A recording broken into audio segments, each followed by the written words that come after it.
We have the Bridging himself. A round of applause, please. Yes, sir. For Blinky Bill. Welcome. Blinky, acha nikwambie ni vile tumekupiga tu makofi digitally, ni vile una headphones unasikia. Lakini tumepiga makofi hapa. Bana sijui ningebeba headphones.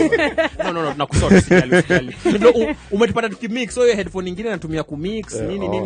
But it's all good. Welcome brother. Thank you. It's my first time here. Yeah. So happy to have you. Yeah. Let me give you a backstory. We played your jam on Tuesday. Yeah. Jam down Sima. Yeah. Yes. And mimi na co-host wangu Su, we're like, man, we should get Blinky on the show, man. Like, yeah. Unajua celebs saa zingine ni ngumu ku approach. How do you do it? Then he just responded. So I was like, ask him now. Muulize, mwambie namba, mwambie tumempesa, mwambie tumekiki. Yeah, bana. No, it's like I feel like saa zingine Kenya wasee aongeagi, you know. So it's like there's a like you could literally just ask someone and they'll come through. It's like yeah, because I'm like, man, that song is just for everyone, you know. So like wherever someone calls me to come talk about it, I'm gonna come talk about it. You know us. Thank you very much for making time. Ni assumption. Watu wanaweza sema wewe mzee aongeagi hata jibigi ma DM. But ladies and gentlemen, the man is a living legend. Mawak zenye mjama amefanya. Right? Yani introduce tu tafadhali, like officially umefanya nini? Genesis tu kidogo tu. Sasa hiyo ni swali ngumu bana, niulize a more pointed question. Sema bana, leo niliamka nikate boil my eye. That's a list of my achievement today. Yeah. No, but nimekuwa kwa hii I've been in this for it's going to be like 12 years now. Ooh. Congratulations. Just a band, ndio nilianza. Yeah. And then like we did 3 albums, like, had the first viral video in Kenya. 3 nimetour the world na hiyo nini. Bila hata necessarily being in everyone's face, you know. Yeah. So and then chini ya maji. And then with my own stuff, I have 2 projects out. You need two projects as a solo artist, and my third one is coming out this year. So the jam that you've heard is one of the tracks from the new album. That's so exciting. Can we get a time of the year that to expect this project? Sasa wacha nikushow. The thing is, like at the beginning of this year, I had 4 songs that I'm to finish, and then I'm done with it. And then in the last 2 weeks, I've been sent 2 beats that are so crazy. You're just like, I can't. In fact, watch it. It's someone had this new song, like one of the guys from Major Lazer, Walshy, and he hit me up and he's like, bro, how have we never done anything together? Yeah. So he sent me a beat that is madness. I'm just like, bro, thank you for sending me this beat. So I need to sit down with it next week to fanya kazi. But yeah, so I think I'd like to get it out early because sasa inaiva sana inaungua. That's exciting. I'm glad to hear that. Do you write your own music? Una produce? Unafanya kila kitu kivyako ama uko na wase wanakusaidia? For the most part, I write and produce my own stuff. Yeah. But like with every so often other producers come in and like I think my biggest strength outside of being a producer is being a writer. So like this beat for Jam Now Simmer Down is a friend of mine in London who sent me the initial beat. I was just like, yo, bana, wacha tuweke tu ma vibes kwa hii kitu. And then so I wrote to it, like in terms of the songwriting, it's me. Okay. And then like extra production, so hizo my guitar, trumpets, all those other things, like a little bit more percussion, ilikuwa mimi. All right, so I will jump into the new record na tuongee mingi kuhusu hiyo. Yes. But kesho it's Bob Marley's birthday. Oh God. Speak to us the influence of Bob Marley, because ukienda China, ukienda Australia, ukienda North Pole, ukienda kwa Eskimos, at least unajua ngoma moja Bob Marley. So how has Bob Marley impacted Blinky Bill as an artist, as a producer, as a human being? Like I want you to and this is very strange because this song, I don't know if, like, maybe today play later or now, whatever time. But I was writing it with Bob Marley in mind. Ooh, what? All right. Yeah. So it's like,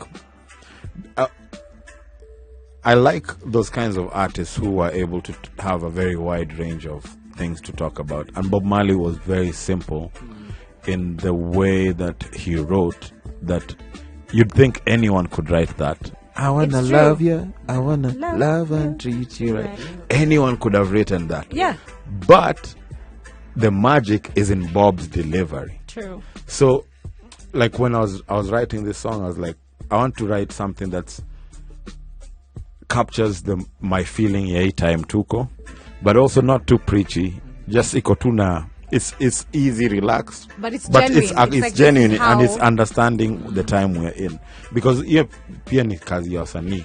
Like, I feel a bit funny writing like party music when and I don't mind writing I love party music, yeah. But in a time when so many people literally have no one lost, is partying. yeah, and people are partying, but it's like in small. strange nini, lazima uvae masks, nini vitu ka hizo. True.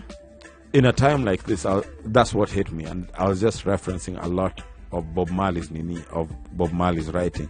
And then like 2 weeks ago, I was watching a Bob Marley documentary, and I found out that one of probably his first song that broke him and the band was called Simmer Down. Ooh, all right. No way. Yeah.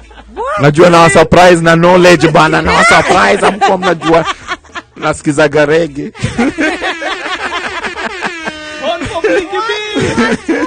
I'm here for it. I love What? it. Now, all right. With writing, you write your own content and also producing yourself, because you're a producer who even works with other artists. How do you manage yourself? Unaandikanga unasema Monday morning, I'm producing this track, and Blinky Bill, I have to make sure I finish it by 5 because I'm going to see mom, I'm going to do this. So how do you manage yourself?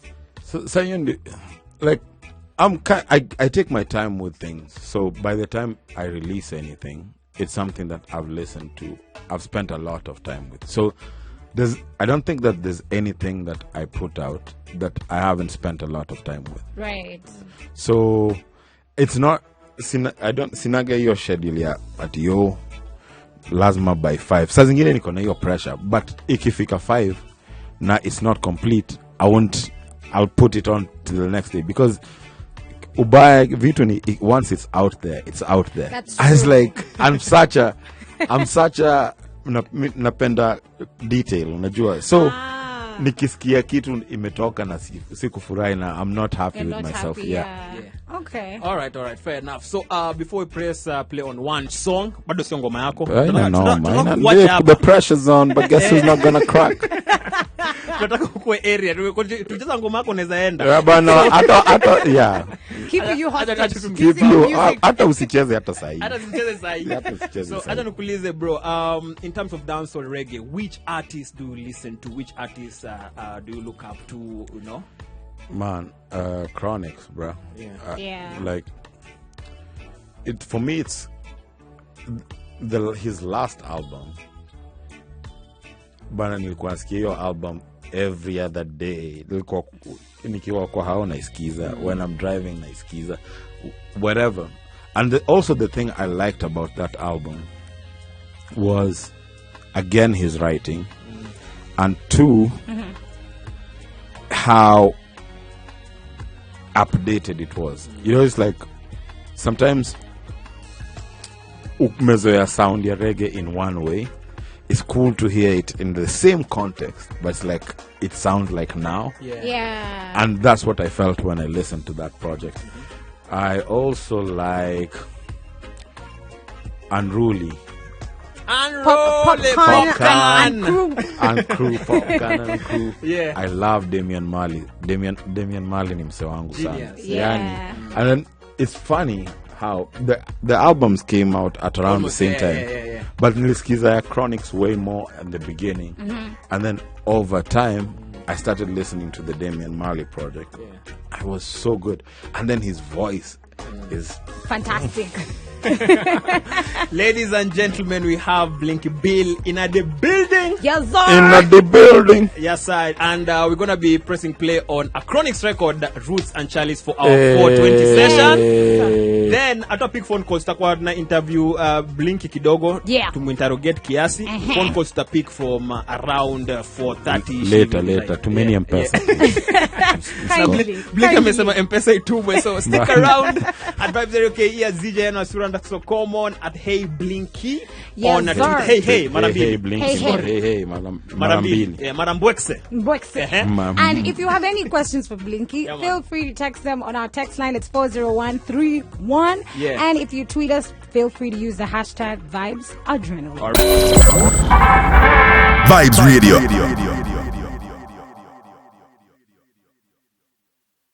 Man, we are blazing it up, but it's kind of different because we have the living legend, man, like Blinky Bill. Am I allowed to call you that way? The Blinks.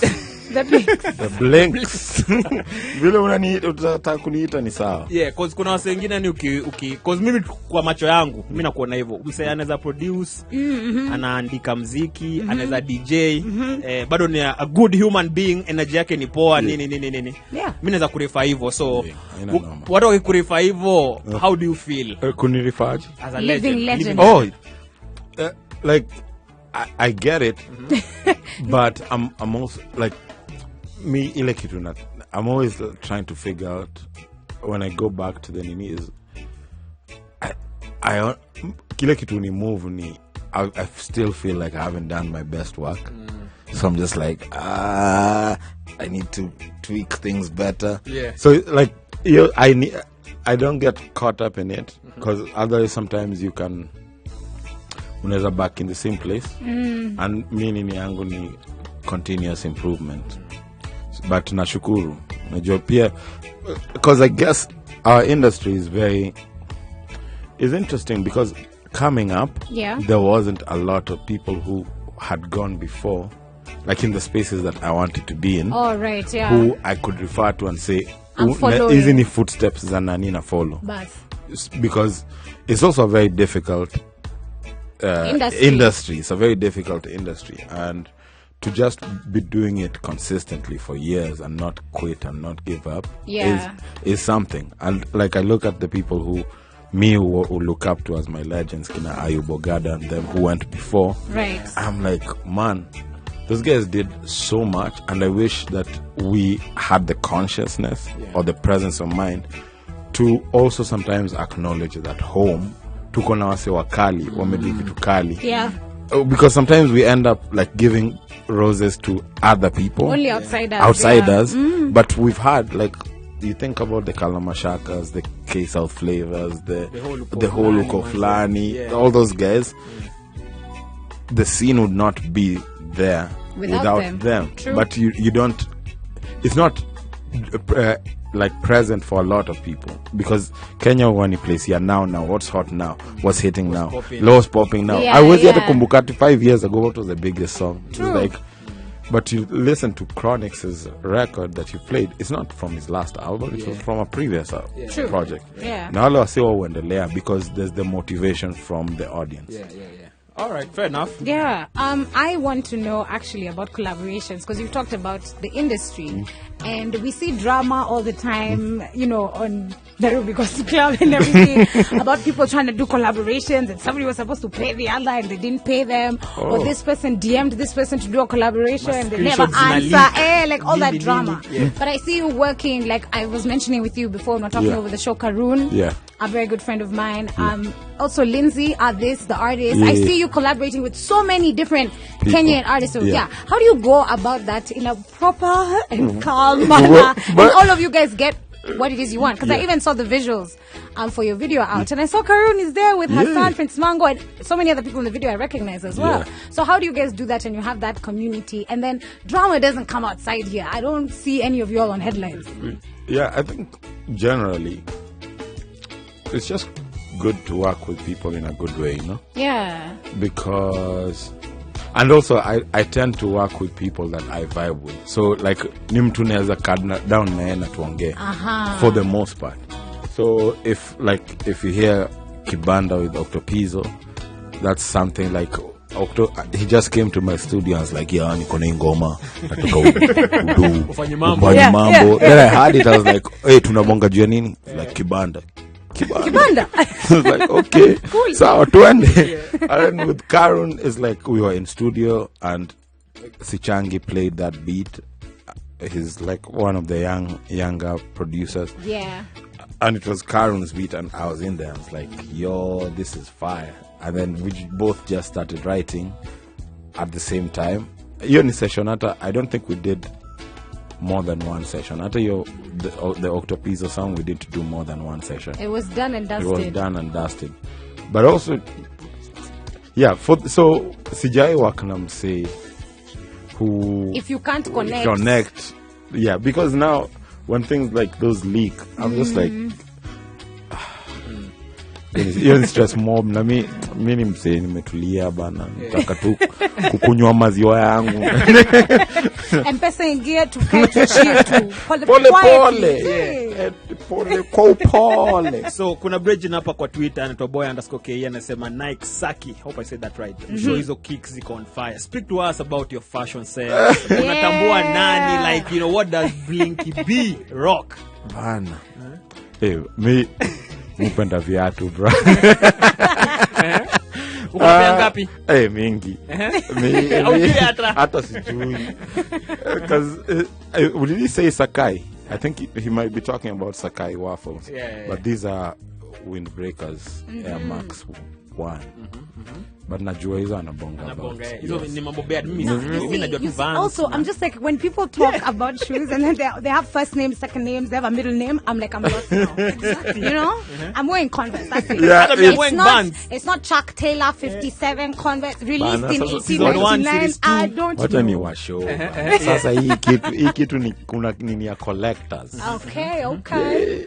Like, but just mimi napenda design. So it's not even just about shoes, which I really do like, and hopefully one day I get to design some.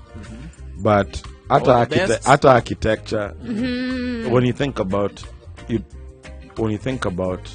sometimes even Kenya, vile architecture yetu, yani mtu anatengeneza pesa anaenda Ocha anajaribu kutengeneza nyumba inakakaa msewa UK Ocha. I'm like, they look weird. But I'm like, we had designs that Our you could own. actually improve on, and like, because ukienda Greece, wale wase from hundreds of years, nyumba zao zotengenezwa in a certain way. Yeah. Ukitaka build a skyscraper, build them in your dreams. Go somewhere It's else. like go somewhere else, like Kenya, where you can just build skyscraper, anything anywhere, and build malls. But wale wase ufikiri udu, and I think that's also something that the more people understands themselves. Yeah. Now, it's also a generational thing. Like, you build on what the other generation has done. So if you think about Amapiano, it's building on Kwaito. Yes. And Kwaito was building on house music, and house music was building on something else. So they all affect each other. Yeah.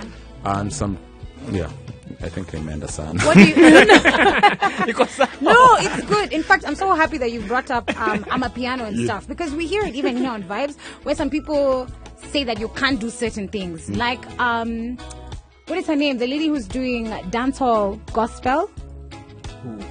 She used to be Lady Marion Hall. Yes, Lady Saw. yes, she used to be Lady Saw, exactly. Yeah. Marion Hall. Now she's a reverend, I guess. Yeah. And she's gonna do gospel dancehall, and everybody's like, there's no such thing, you can't do that, you know.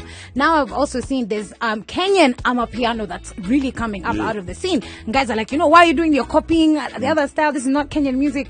Do you think there's rules to genre, like you have to be classified? Because Blinky, having listened to you from just a band, I can't put you in a box. Mimi hata bana mi rap, mi uimba, everything. I have like a track that is just purely jazz. There's no No way. Yeah, it's called CC God. Oh, I love it. And with the same guy who played the trumpets on this new song. On Jam Now, Sit Down. So, Mimi personally, I'm the worst person to ask that. Okay, not in a rude way, No, but because mu amka na ile kitu nataka kufanya ndio nitafanya. Nitumiwa beat ya dancehall, nikadu dancehall. That's coming up soon. I was like, yeah. So why are we here? Kama unapea tu say the same thing. Like the surprise was say kidogo. Washtue. Sema umse anakuwa na kitu kwa pocket sikujua. Yeah. Because so, and also with Kenyan music, again, because we haven't had a history of building on what the other generation did. It's almost like every other generation comes with their own thing. Scratch, yeah. And it's a good thing and a bad thing, depending on who's looking at it. So, but I don't mind if someone does dope on piano. Leonisikia msiana imbana French. I think it was Murigi official. I was like, okay, this is interesting. Yeah. I didn't see that coming. Right. But you'd be surprised that maybe some French person will hear it and be like, okay, I like it. So Blink is still here. Tongia stories of videos. Yes. Alafu tutakuwa na quick fire before Blinky aende. Hapo na expect hiyo by the way. So we speak about creativeness in terms of video. Manzizo ma videos zake ni mambo beard, but so hata tu explain here. Na tunauliza, we're asking about the videos because we're hoping to be featured. Maze. Bana mtakao. Alafu pia nimesikia una drop dancehall song, so this is the spot. So once it's ready, umemix, umemaster, usha side na legalities, royalties, kila kitu. Everything is fine. Kuma hapa tu premium manze. Live and direct. Exactly. Na umesema wewe mwenyewe. So tukisikia na premium alpengine Blinky, tutakuwa na kutafuta Nairobi ndogo. Sawa. Nairobi ndogo. Here we always say it's audio visual. We record everything. Kila kitu zina record kila kitu. Yeah. So let's check the roads with Empress Sue, then come back on the other side, play Blinky's record. Yes. Tuingie kwa quick fire and more vibes with the Bridging. The move. More vibes, more fire. Traffic on Vibes Radio, brought to you by the Standard e-paper. Get all your publications for one price. That's right. Let's have a look at the roads here on Vibes Radio with me, Susan Joge, kicking it off as always right here at home on Mombasa Road. You guys almost didn't let Blinky Bill reach the studio. Traffic is heavy from before Kapiti Road coming all the way through past Likoni Road and under the Southern Bypass Bridge. It is bumper to bumper, so please watch out on that side. If you're coming from the other side of town, from Lolongo, traffic in Anzapale Gateway Mall, it is super busy but eases off slightly at Imara Daima, so good on there. Southern Bypass coming up to Mombasa Road is looking very busy, so if you can avoid that, go ahead. Langata Road coming up to Bagadi Way is looking hectic, and Bagadi Way on the other side as well. If you're trying to join that roundabout, please try and avoid it. It's bumper to bumper. I'm also seeing there's heavy traffic on Langata Road behind Bomas of Kenya. Not sure what's happening there, but just watch out on that side. If you can avoid, please do. Jogoo Road is starting to get busy. That's if you're leaving Sharimore headed towards Madaraka. Watch out on that side. Kilimani, Dennis Street is looking hectic. Awings Kodek as well is starting to get busy, so watch out. And Wayaki Way, because of the construction, is super jam-packed. If you can avoid Chiromo coming down into town, please do. That's as much as I can see on the roads for now. Remember to wear your seatbelt and wear your mask. Thank you very much, Empress Sue, for that update. We still have Blinky, and before the break, tulikuwa tunabonga stories of video. So, leo kwa Pulse, actually, page 2, Pulse Magazine. Umekuwa featured. Allah. And umepatiwa 8 out of 10. Allah. Na mimi vile niliona video ya Jam Now Simadau. Yeah. Video ili ni nice mbaya sana. And all of the videos at the time ulikuwa just the band and all that. So your concept, alikuwa naambia su offer. Hukuanga mavitu ama like how do you come up with about rose flower kati ya lake color yellow? You know cheza like how? Man, like I love visuals, and like there's a song we did before this, it's called Bado Mapemo. And for me, nilisema staki kudu kitu kila mtu anadu, as much as possible, and not because kujiona, but I'm just like, if someone already has a bunch of people in the videos, if all of us have a bunch, but yeah, videos wengine room breathe.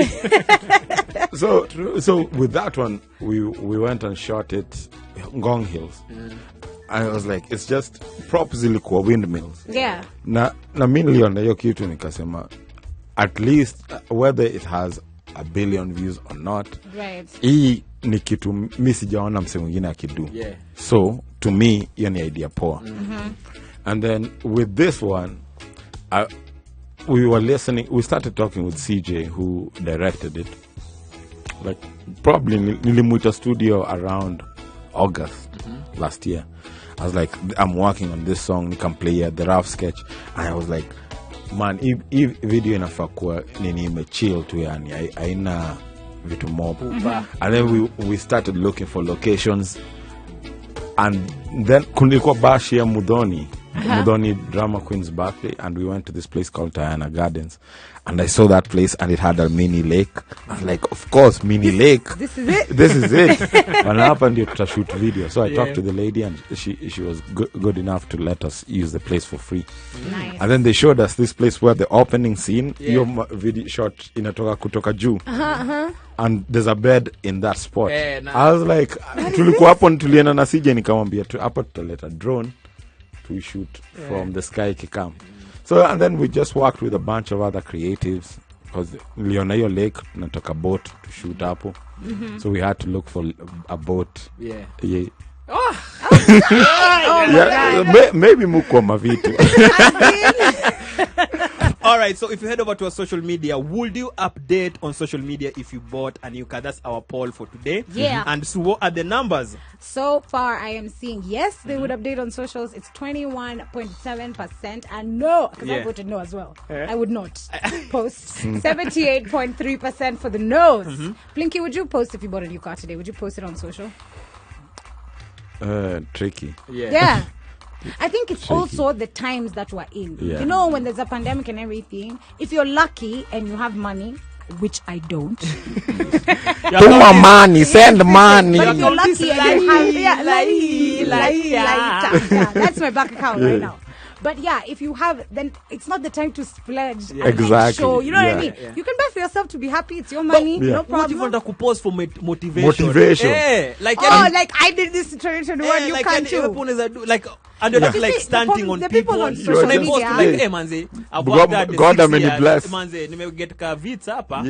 Acha nifurahie tu manze. Imagine though, I also feel like it also depends because you know it's Nairobi. Yeah. Maybe you are posting that because you're in another country or in another city where people are like, oh my gosh, this is so motivational. This is so motivational. Yeah, Nairobi, they're like, I know that street. Once your dust up on nilipita jana. I'm coming for you in your car. You know, so there's also like a safety aspect.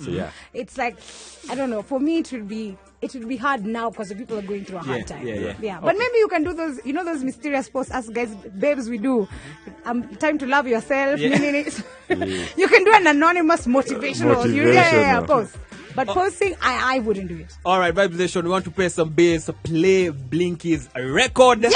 Kisha tuende quick fire moto. Uji, moto kama uji. Hapa mnaweza nifanya na mimi anyway now sawa, let's do it. We'll take good care of you. You'll be fine. Usijali. Tumejipanga. Okay, don't worry yourself. Okay, no, chongona. Let's pay some bills. Come back on the other side with more vibes with Blinky. Vibes Radio.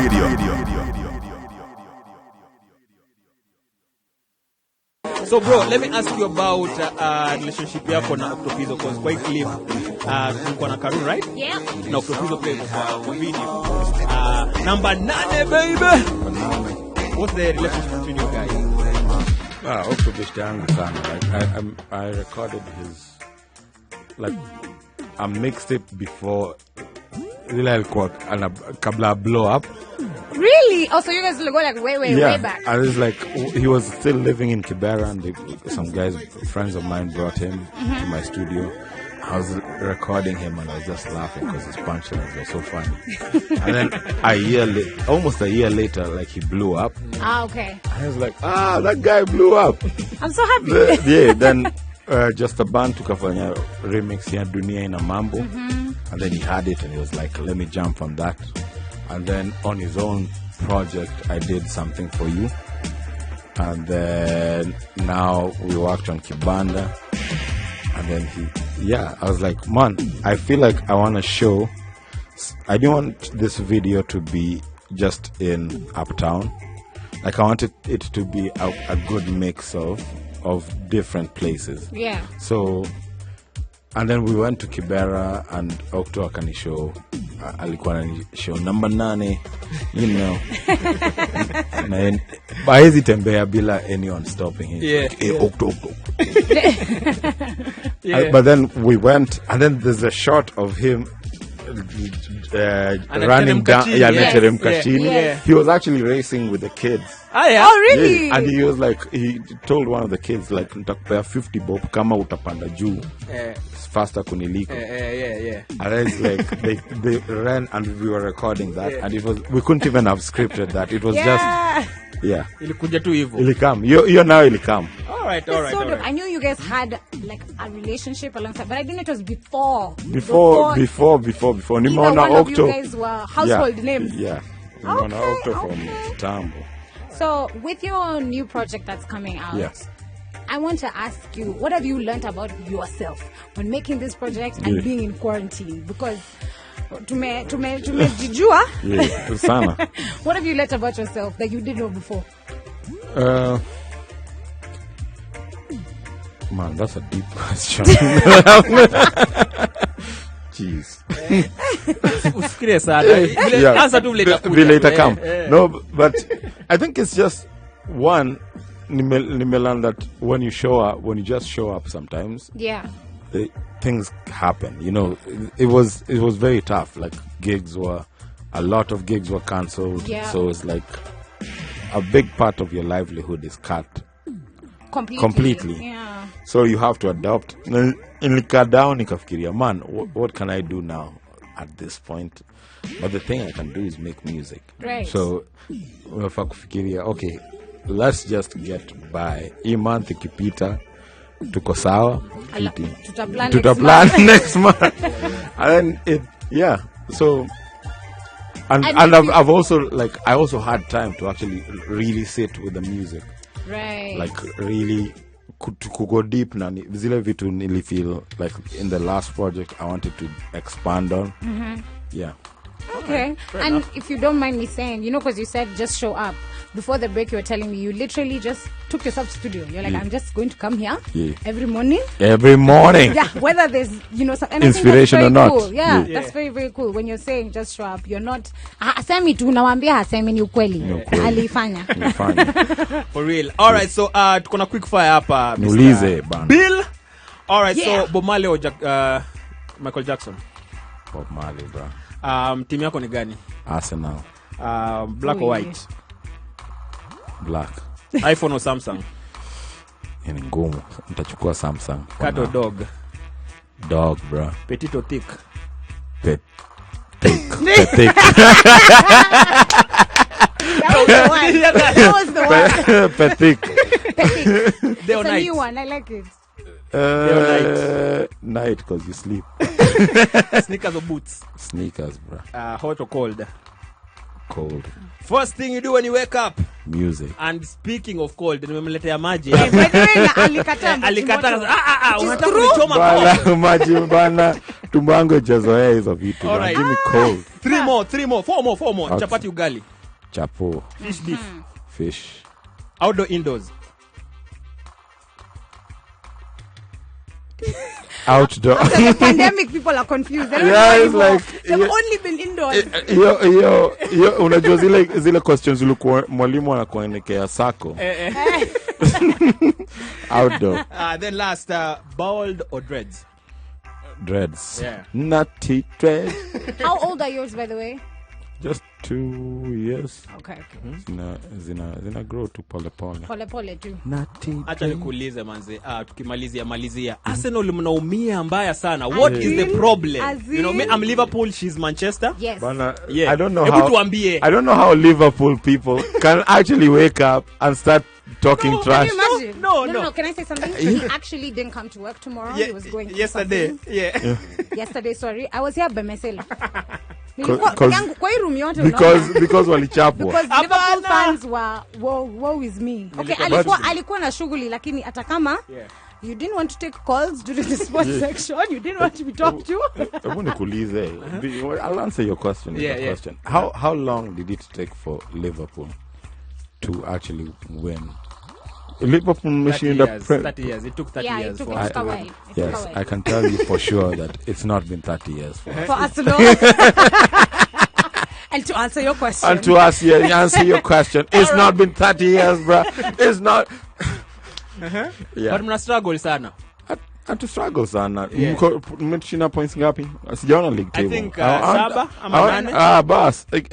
I have answered. But mko na mateam kali hapo mbele. No, okay. How do you think Arteta has performed in general? Because I feel like sometimes people are so mean to managers and coaches. Yeah. But now you as an Arsenal fan speak about your manager. How do you think he's done? I think that Arteta, I'm just niko kwa observation mode because even someone like Wenger, he was an unknown quantity in that sense when he came to Arsenal.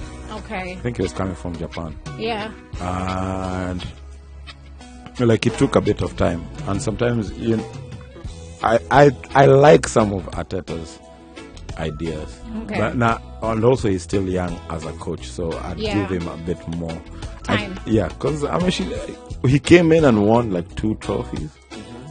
I think that's something. And also like the older coaches, sometimes they are stuck in their ways, and which is why I like younger coaches because they're not afraid to try. Yeah, new things. It's true. Yeah. I've checked. Arsenal 31 points, Liverpool 40. So 9 points. Three Hizo ni game tatu. Yeah, 3 games. Game tatu. Ongea mbaya. Ongea mbaya. Mtashinda hizi game.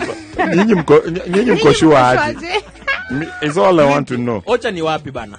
Mimi msewa Bondo. Yeah. So we na Calligraph nyinyi mabro nini? By the way. Yeah. Today actually village mate, going mate. Unaweza kwa village mate sijui like sijai cut down na Calligraph poa bonga. But I think there's one I saw him a couple of months ago. We were doing the same gig. Yeah. And then it was funny because I was wearing a mask and then he saw me. I was like, who nani was? Ni Blinky. I was like, oh man. Oh, Calligraph. You know me. Okay, cool. Yeah, but if time and chance get it happen and we sit down, I think he's very talented. Yeah. All right. I would be looking forward to that. Yeah, that would be good. You know what I want to ask? I want to ask that question, the money question. The Moolah question. Okay, first of all, let me. Young Moolah, baby. It was 2 years ago now. Yeah. But when I saw Emirates and Blinky Bill, nilikuwa nasikia kama ni mimi. Tuombe hizo tickets nini? Bado kuna hiyo deal. Yeah, kama it is me. With the Emirates. And that was like a very, very, very cool project for you guys to work on. Of course, Emirates got their due and you got your value as well. But we don't see those kind of partnerships happening locally with local companies. What's the hit and miss there? Because the talent is there, the money is there with the corporates of these companies that want marketing, but that connects, it's missing. I think that's a good one because can you imagine that I've done an Emirates ad before I've done a Kenya Airways ad? It's and it's like those guys, they even gave me the freedom to work on the music. It's like they gave me like the final product. They gave me like the parameters of what they want me to talk about. But in terms of creativity, they were like, you do it. And well, it's because they want your sound. Yeah. So. And I think that's kitu moja. Sometimes Kenyan, and it was what I was saying earlier, like Kenyans don't see you, up until someone else sees you. Then it's like, oh, kumbe umse akwagi useless. What's utaitwa ule ni ule Blinky wa Emirates. Ule watake. And I think when I did that, I just remembered when I was starting out, and I told my folks that I wanted to be an artist, and for them walikuwa najua artist ucheza kwa bar.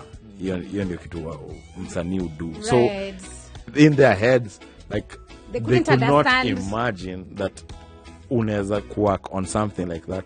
So like last week, my dad was around. I'd not seen him for a whole year for the pandemic.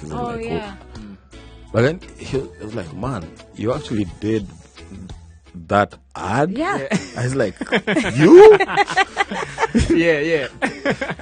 I was like, man, was one, you never know where someone is gonna go. So it's like, and that's not the reason to treat you treat people nicely just because. Either way. It's like Yeah, either way. Yeah, true. But if eventually kuna vitu zingine zo happen, that's like, man, I really wish sometimes that Kenyan corporates could see the potential and also just support it, because unaweza mark time, like there's so many good photographers here, but they have to keep flying people from outside to take photos. True. It's very sad. Yeah.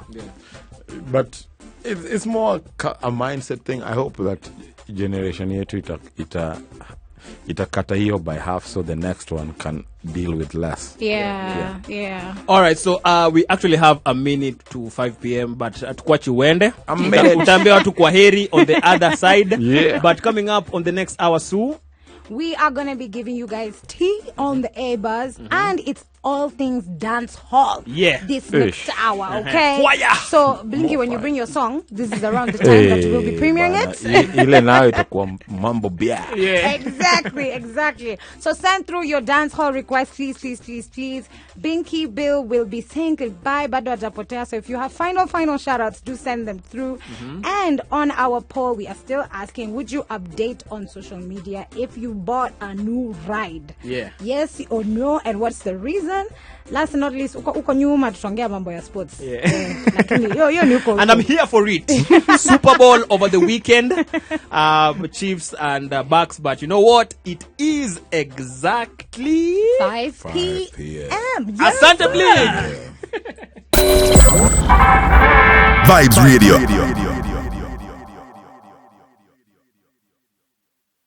But we have the king himself. Anajaribu kupiga picha kwa gazeti. Behind the scenes. Yeah. So, King man, what have we not talked about? Nini unataka Massive Demo Vibes Nation wajue, watu wako tuned in from Eldoret, Texas, Isiolo, watu wako online. Mtu hapa, nimeona mtu hapa, shout out mtu hapa. Yes, sir. What have we left, man? Man, tumecover a lot of ground. True. But also it's just, I think it's up to us, because our systems keep failing us.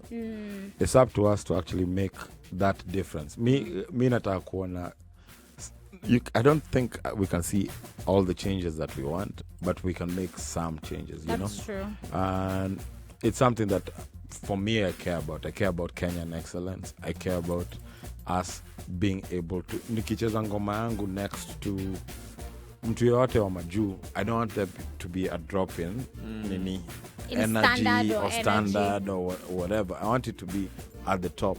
As you realize that you have to be the one who does that. You have to be the one that cares about this thing.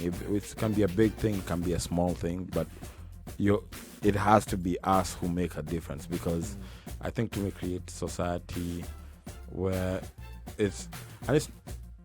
I don't know if it's just over here, but where people care more about money than it is like dopeness and creating like a place that is good for Kenyans to live in, like ideas that can fly anywhere else in the world as in a take over. And it's possible. I'm surrounded by such creative artists, so I know that it's possible. Yeah. And like you play probably a lot of Jamaican music, and Jamaica is such a small island, Yeah. and it's like the effect that island has had on the world. It's crazy. It's crazy. Yeah. All right. Sue? Thank you so much, Blinky. I think that was like a final word, but I'm happy to hear that you're working with young producers like Schangi and stuff. What would you want young people who are trying to work in this business to know? Because it's a struggle. Everyone says that it's a struggle, but it's like when young people come, we still want things now. Yeah. Sai.